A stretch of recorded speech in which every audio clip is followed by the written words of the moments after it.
एक मित्र का प्रश्न है कि अहंकार क्यों पैदा होता है और अहंकार पैदा हो जाने से हमको इल्यूजन क्यों हो जाता है, अहंकार से कैसे बाहर आना है और अहंकार से बाहर आने का फ़ायदा क्या है और क्यों अहंकार से बाहर आएं। तो इस पर हम बात करेंगे। तो इसमें सबसे पहली बात यह है कि अहंकार से हमको क्यों बाहर आना है, अहंकार बुरा कैसे हो गया, अहंकार के साथ जीना गलत कैसे हो गया। इस पर हमको ये समझना होगा कि अहंकार है झूठ। अहंकार का अर्थ है मैं का भाव, और जो रियल में कहीं है नहीं और हम उसको मान रहे हैं कि मैं हूँ और इसके साथ हम जी रहे हैं, तो इसका अर्थ हम झूठ के साथ जी रहे हैं। तो झूठ के साथ हम अगर जिएंगे तो हमको अज्ञान का अनुभव होगा, अंधकार का अनुभव होगा, वहाँ आनंद मिल नहीं सकता, शांति नहीं मिल सकती। तो झूठ के साथ अशांति ही मिलेगी, अंधकार ही मिलेगा। इसीलिए इसी कारण हमको अहंकार से बाहर आना है, पहली बात।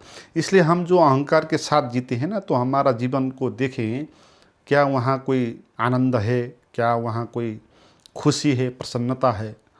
अहंकार के साथ जीने में दुख ही दुख होता है, ईगो हर्ट होता है और पीड़ित होकर हमको जीना पड़ता है।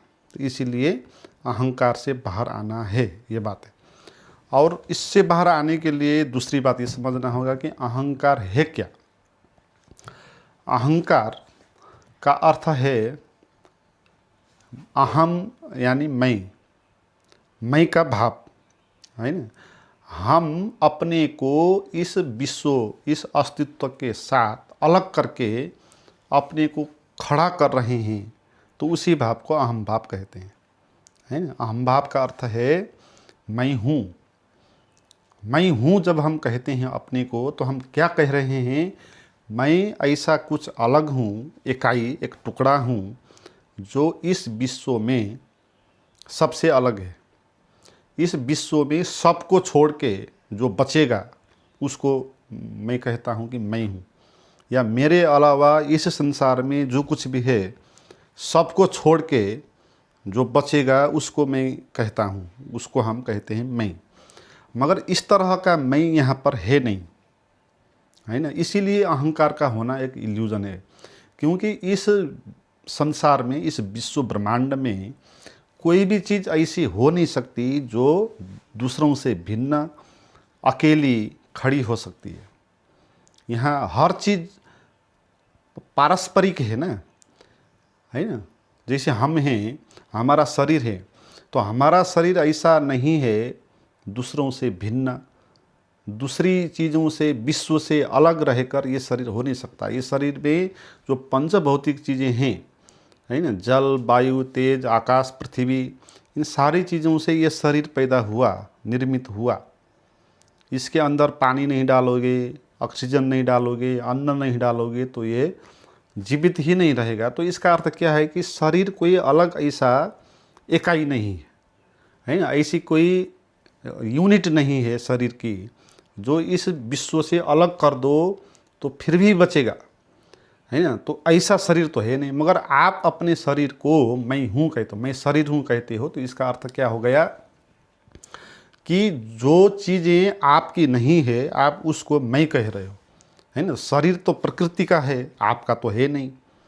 अगर आपका ये शरीर होता तो आप खुद ही इस शरीर को निर्मित करते, इस पर आपका कंट्रोल होता। और पृथ्वी में अगर ऑक्सीजन ख़त्म हो जाए तो भी आप बचते, पानी ख़त्म हो जाए तो भी आप बचते। तो हम मान सकते हैं कि ये शरीर आपका है। आप कह रहे हो ये शरीर मेरा है, मगर वो शरीर जीवित रहने के लिए बाहर की बहुत सारी चीज़ों की आवश्यकता है और आप कुछ भी नहीं कर सकते इसमें। इस शरीर में थोड़ा सा भूख भी आप लगा नहीं सकते, अगर भूख नहीं लग रहा तो। थोड़ा सा नींद भी नहीं लगा सकते, नींद नहीं लग रहा है तो इस शरीर में आपका कोई भी कंट्रोल भी नहीं, आपका कोई योगदान भी नहीं। तो आपका ये शरीर कैसे हो सकता है? ये शरीर आपका हो नहीं सकता, आप इसको अलग कर नहीं सकते प्रकृति से। मगर जब हम मैं शरीर हूँ कहते हैं, तो वहाँ पर हम क्या कर रहे हैं, इसको प्रकृति से अलग कर रहे हैं और प्रकृति से भिन्न इकाई के रूप में इसको सोच रहे हैं। तो इस तरह वास्तविकता रियलिटी में इस तरह शरीर तो नहीं है। तो इस तरह इस शरीर को मैं हूँ कहना, मेरा शरीर है कहना, ये क्या हो गया, अब ये झूठ हो गया, ये है नहीं ऐसा, मगर हम इसको कहते आ रहे हैं। बचपन से हमको समाज ने यही सिखाया है। दूसरों के आगे भी हम जब मैं कहते हैं तो इसी शरीर को पॉइंटेड करते, दूसरे भी हमको इसी शरीर को पॉइंटेड करके बताते हैं कि तू ये शरीर है। तो दूसरों के कारण, सोसाइटी के कारण, खुद के कारण हमने बचपन से ही हमारे भीतर ये आदत पड़ गई कि मैं ये शरीर हूँ। अब हमारी स्थिति ऐसी हो गई कि हमको लगातार ये शरीर ही अनुभव में आता है, मैं शरीर हूँ ऐसा अनुभव आता है। इस शरीर को अगर किसी ने कुछ कह दिया तो हमको बुरा लग जाता है, क्योंकि हम मानते हैं कि ये शरीर में हूँ, है ना। इस शरीर में बीमारी हो जाएगी तो हमको बुरा लग जाएगा। ये शरीर अब मरने लगेगा तो हमको ऐसा लगेगा कि मैं भी मर रहा हूँ, क्योंकि शरीर को आप मानेंगे मैं शरीर हूँ तो शरीर तो एकदम मरने वाला है। तो जब ये शरीर मरेगा तो आपको भयभीत होना पड़ेगा, क्योंकि आप भी मरोगे फिर, क्योंकि आप तो शरीर हो, उससे अलावा आप तो कुछ हो नहीं, है ना।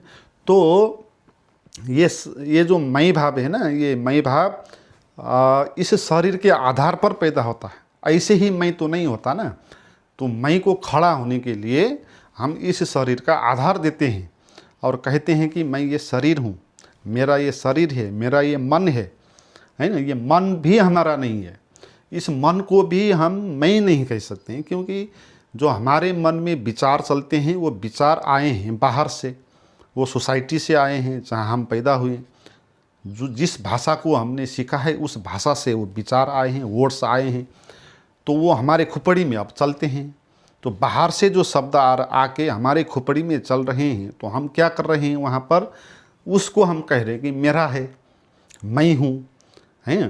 तो मेरा मैं इस तरह सोचना, इस तरह अपने को कहना, अपने शरीर को मैं हूँ कहना, अपने मन में चलते हुए विचार को मेरे विचार कहना, मैं कहना, आदमी की यही सबसे बड़ी भ्रांति है, यही सबसे बड़ा बंधन भी है।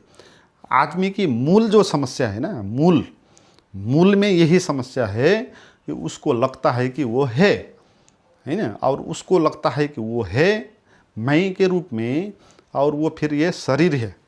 तो ये जो भाव है ना, यही भाव आदमी का मूल इल्यूजन है, क्योंकि ऐसा हो नहीं सकता। जैसे हमने कहा है ना, ऐसा मैं के रूप में कोई अलग चीज़ यहाँ हो नहीं सकती। जैसे पेड़ है, पेड़ अकेला पेड़ यहाँ हो नहीं सकता। पेड़ को होने के लिए पृथ्वी भी आवश्यक होगी, पेड़ को होने के लिए सूरज की भी आवश्यकता होगी, पेड़ को होने के लिए कार्बन की आवश्यकता होगी। और तो इन सब चीज़ों के मिल के एक बना है पेड़। तो पेड़ कोई अलग यूनिट वहाँ नहीं है, मगर कोई पेड़ कहता है कि अपने को मैं हूँ, मैं ये पेड़ हूँ, इस जात का पेड़ हूँ, इस धर्म का पेड़ हूँ, मैं धनी पेड़ हूँ, गरीब पेड़ हूँ, इस तरह कोई पेड़ कहेगा तो आपको हंसी आएगी, पागल हो गया कहेंगे आप, क्योंकि उसका तो वहाँ पर कुछ भी है नहीं। मगर हम यही कह रहे हैं अपने साथ, जो भी हम कर रहे हैं अपने साथ, वो हम इसी तरह कह रहे हैं। तो अपने को मैं कहना इसी तरह जैसे किसी पेड़ को मैं कहना जैसा ही है, क्योंकि पेड़ जिस तरह जैविक है, हमारा शरीर भी इस तरह जैविक है। तो ये समझ आपको जब गहरी होगी, है ना, समझ गहरी होगी, तो आप अपने को मैं कहना धीरे धीरे बंद करेंगे। अभी तो हमारी स्थिति ऐसी है कि हम लगातार मैं करते रहते हैं, आदत भी हो गई, है ना। मगर इसे समझ के कारण आप धीरे धीरे अपने को मैं कहने में थोड़ा हचकेंगे, क्योंकि आपको कुछ सत्य पता लग गया कि ये है जो अस्तित्व का ही हिस्सा है, अलग कोई इकाई नहीं है। तो धीरे धीरे आप इसको मैं कहना बंद करेंगे। तो जब जब आप इसको जानेंगे, समझेंगे ये मैं नहीं होता, तब तब आपको फिर क्या हो जाएगा, आपको बिना मैं का अस्तित्व का बोध होता जाएगा। और हम जो हैं, हमारा जो वास्तविक स्वभाव है वो है बिना मैं का अस्तित्व, है ना। अस्तित्व जिसको परमात्मा भी कहते हैं, वो कुछ मैं नहीं हो सकता, है ना। वो मैं कैसे हो सकता है, क्योंकि मैं होने के लिए उसको तो अलग होना पड़ेगा पहले, मगर परमात्मा तो अलग है नहीं, वो तो सभी तरफ फैला हुआ है और एक ही परमात्मा है। और परमात्मा अपने को मैं भी कैसे कहेगा, क्योंकि मैं कहने के लिए दूसरे का आवश्यक है, हम दूसरे के आगे अपने को मैं कहते हैं, हैं। तो परमात्मा के सिवा और कुछ है ही नहीं, तो किसके आगे वो अपने को मैं कहें। इसलिए परमात्मा कोई मैं नहीं हो सकता, मैं का भाव नहीं हो सकता। है ना। तो हम भी परमात्मा हैं, तो हमको ऐसा अनुभव होगा कि जैसे मैं जैसा नहीं हूँ, मगर एक शून्यता है, एक आनंद है, एक सच्चिदानंद का अनुभव है, जिसको साक्षी भी कहते हैं। बोध है, वहाँ कोई मैं नहीं है, शून्य है, वहाँ कोई अलग टुकड़ा नहीं है। आपको ऐसा अनुभव होगा, इंटीग्रेटेड अनुभव। आपको ऐसा अनुभव होगा जैसे कि आप फैल गए, सारे अस्तित्व पे आप फैल गए। तो ऐसा आपको वहाँ पर अनुभव होगा। तो ये अनुभव तभी आपको हो सकता है जब आप इस मैं को जानेंगे कि ये झूठ है, इस मैं को जानेंगे कि ये बाहर व्यवहार में बात करने के लिए ये मैं ठीक है। ऐसा नहीं कहा कि मैं कहना नहीं चाहिए, ऐसा नहीं कहा। जब आप दूसरों से बात करेंगे तो बातचीत के लिए मैं का उपयोग तो करना होगा। तो भाषा के लिए, छलफल के लिए, बातचीत के लिए वो मैं उपयोग होगा, मगर रियलिटी में आप भीतर अपने को मैं नहीं कहेंगे, तो फिर आप जो हो रियल में उसका अनुभव आपको होगा। तो मैं भाव ही अहंकार होता है, अहंकार ही झूठ होता है, वही हमारा सबसे बड़ा इल्यूजन होता है। उससे बाहर आना ही अंधकार से बाहर आना होता है, और उस मैं भाव से रिक्त होना, उससे खाली होना ही मुक्त होना होता है। और उसी के बाद आप जो हो वो बातें पता चल जाती है।